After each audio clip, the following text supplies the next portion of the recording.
Kenma wasn't so sure how Kuroo had convinced him to come to this party.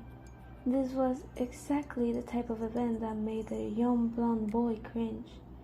It had been a great year for the volleyball club from Kuroo High School. Their coach, Yukai, decided to throw a huge end-of-the-year party for all the volleyball teams in the region, and Mr. Takeda had invited the teams from Tokyo that had been at training camp with them as well. Everyone Kenma considered a friend was there, but so were dozens of others he didn't know and had no intention of meeting. His social anxiety ate at him before the day even arrived. The players and managers and various casts were dressed quite nicely, but Kenma felt ridiculous in a suit. He would have rather been in their uniform than this, but Kuroo insisted. It made him even more self-conscious than normal, afraid people would comment about him, laugh at him for looking foolish. Never mind the fact that everyone was dressed similarly. He just knew that he would be one to be made fun of. The noise was overwhelming, and it wasn't the kind of dulled together white noise he could drown out like noise in a packed stadium. It was boisterous laughter and chatter, and people wanted him to contribute to conversations and pretend he was having a good time when he really rather hide under the freshman table with his phone. He would do that. Any other time, he would do that. He should do that. Kuroo reminded him that it was perfectly fine if he wanted to excuse himself for a bit. Normally, his childhood friend was sincere about such things, but this time, Kuroo's statement and expressions were a clear challenge. He was daring Kenma to miss the real reason he had allowed Kuroo to convince him to come. He never would have been in this situation if there wasn't something he wanted so desperately. Eventually, he heard the only sound that could have caused him to show up at this insane party, or even to look up from the game on his phone. A laugh that affected him like no other. Just the sound of you near him made his cheeks flush slightly with excitement before he could quickly swallow down the emotions and turn his attention back to his phone. He could practically hear the smug smirks on Kuroo's face. Each time someone stopped to greet you and you laughed with them, his eyes would dart over to see who'd stolen your attention. It didn't matter who it was. Nekama Setter felt a stab of jealousy every time. You were Kuroo's younger cousin and had often played with the two boys from time you were children. He had been fond of you for years, looked out for you with Kuroo and cared for you like a little sister, protecting you the same way as his best friend did. Only recently had it occurred to him that he wasn't fond of you the same way as Kuroo was at all. He didn't want to hang out with you or hug you or do nice little things for you because he saw you as family. It was something much more confusing than that. Now, when you would lean over his shoulder to peer at the screen of his handheld and ask what game he was playing, Kenma's heartbeat would speed up and he would tilt his head lower, hiding the blush behind his hair. On the walks home from school, when you would bounce over beside him and ask him to carry you on his back like in middle school, he would frown and tell you that you were too old for that now. You would scold and tell him that was nonsense, and then hop on Kuroo's back. The two cousins running around like idiots, loving every moment of foolishness.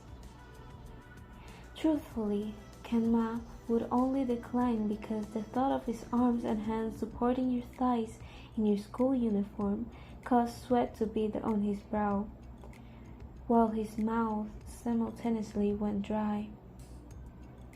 More truthful still, he didn't really mind that little foolishness when he was around you. Since you spent so much time with the pair, you were one of the very few people who understood Kenma's jokes. That laugh of yours was something addictive. He wanted that laugh for his own, the smile, the slight crease at the corner of your eyes, watching how easy it seemed for others to bring out your smile was filling him with anxiety. Quietly, while the others were distracted, Kuroo said to his friend, "How long is it going to take before you admit to yourself that you have a thing for first name?" "It's not a thing," the blonde grumbled unconvincingly. "I told you before. She thinks of me as a brother, and it's not a thing." He could have smacked that provoking smirk right off his best friend's face as Kuroo added, "And I told you before, I don't believe that." Don't act like you know something when you don't. She hasn't told you anything. You are not going to ask her, Kenma scolded. Still giving him that shit-eating grin, Kuroo said, "No, I won't tell her or ask her. That's something you should do on your own." This was getting really old really quickly. As if he could hear the dilemma circling his best friend's thoughts, Kuroo added, "It doesn't have to look the same as anyone else's confession, Kenma. She knows where you're comfortable. You don't need some magically romantic phrase." Kenma actually growled at that statement. Not caring that he was being ignored, Nekoma's captain raised an eyebrow and said, "I see those looks you're giving everyone that talks to her. I noticed how you put your phone down when she came in, and it's not the first time." Kenma shot him dangerous cold. "Ken, don't think I haven't noticed the way you started. Ken, don't think I haven't noticed the way you started avoiding her, getting yourself all worked up when she's nearby." "I don't get worked up," Kenma argued. Everyone from the outside would have agreed. It didn't appear that the boy's demeanor ever really changed, but Kuroo knew him better than anyone else. "You do," he shot back with that damn all-seeing grin. "I don't." "You do." "I don't." It was firm, and Kuroo stopped arguing. For a second. "You do." Growling under his breath, Kenma decided he couldn't take the taunting from his friend tonight. Not coupled with the crowd and the noise, and you laughing at other people while looking the same way you did in that outfit.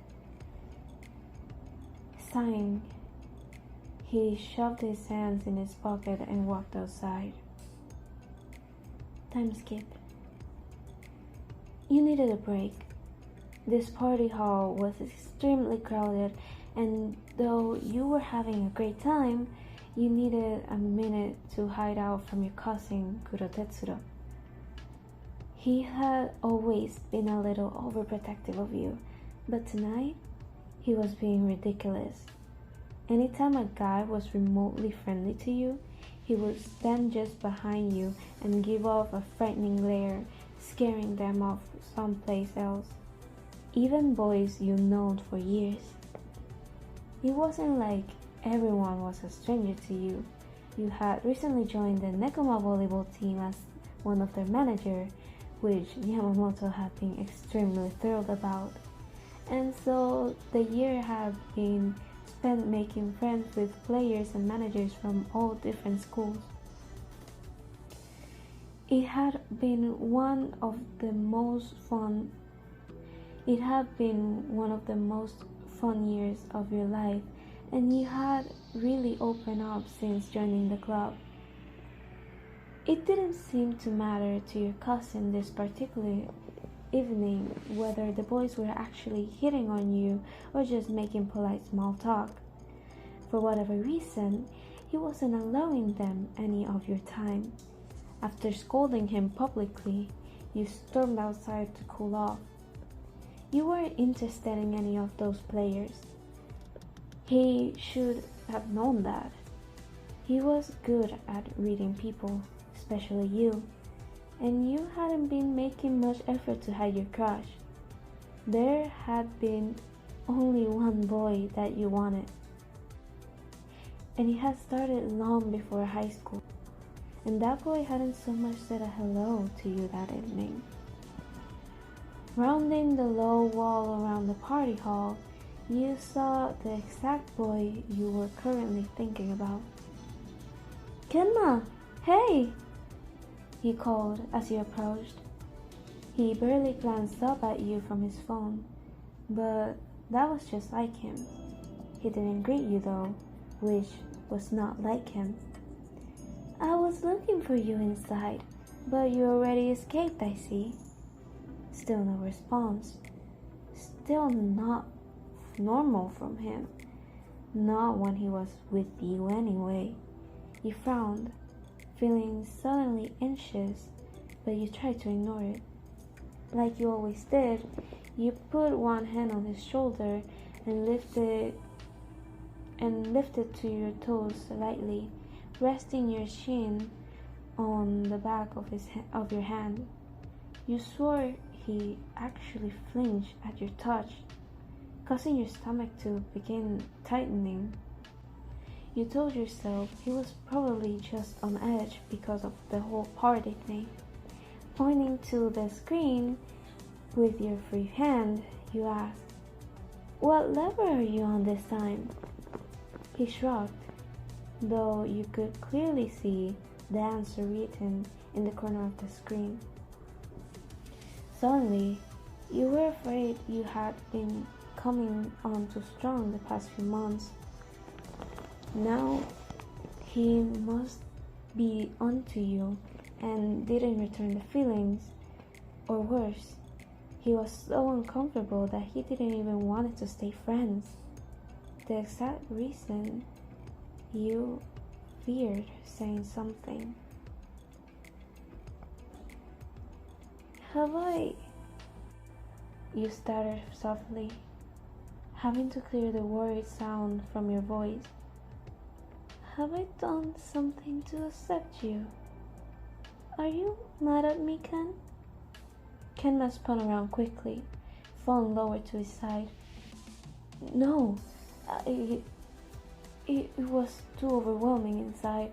I felt overheated in this stupid thing," he mumbled, gesturing to the suit he was wearing. You tried desperately not to blush at how nice you thought he looked in it. "I'm just trying not to panic," he said, holding up his free hand and showing you the tremor. You both suffered anxiety attacks, and you knew exactly what he was going through. You felt guilty at being almost relieved that his mood wasn't because he was annoyed with you. "It's alright," you smiled at him, squeezing that trembling hand. "I'll wait with you until you're feeling better." Without really thinking about it, you leaned up and placed a comforting kiss on his cheek, just below his eye. When you pulled back, he was looking at you dumbfounded, and you began blushing furiously at the bright red lipstick mark you had left on his skin. I'm sorry," you began, even though you weren't sure why you were apologizing. He hasn't spoken, and the look on Kenma's face was certainly surprised, but he didn't look unhappy, and he didn't move away in the slightest. Cocking your head to the side as you studied his expression, you leaned up once more and pressed a kiss to his cheek that lingered on the corner of his lips. When he still looked at you with his intense golden eyes and didn't attempt to move away, you couldn't help yourself. You kissed him hard, and he kissed you back. Only a few moments until you eagerly trailed a few kisses off towards his jaw. Only then he pulled back. It wasn't far, but he stopped the kiss and your heart sunk. He was staring at you, but not exactly. His eyes weren't facing you, but you knew he could see. You out of their corner. Are you okay, Kenma?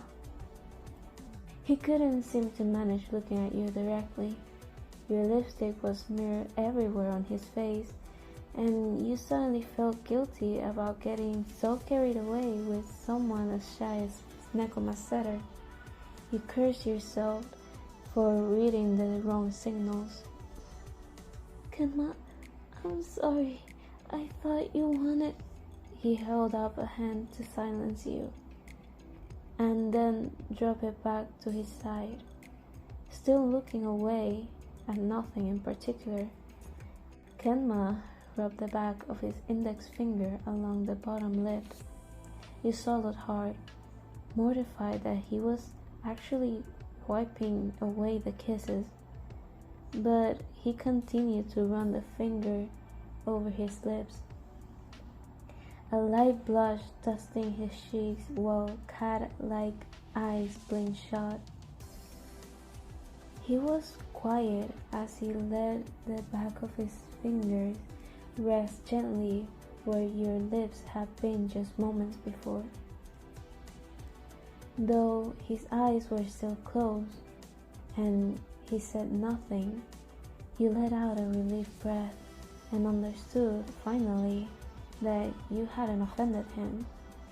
He was just taking the time to process what had happened.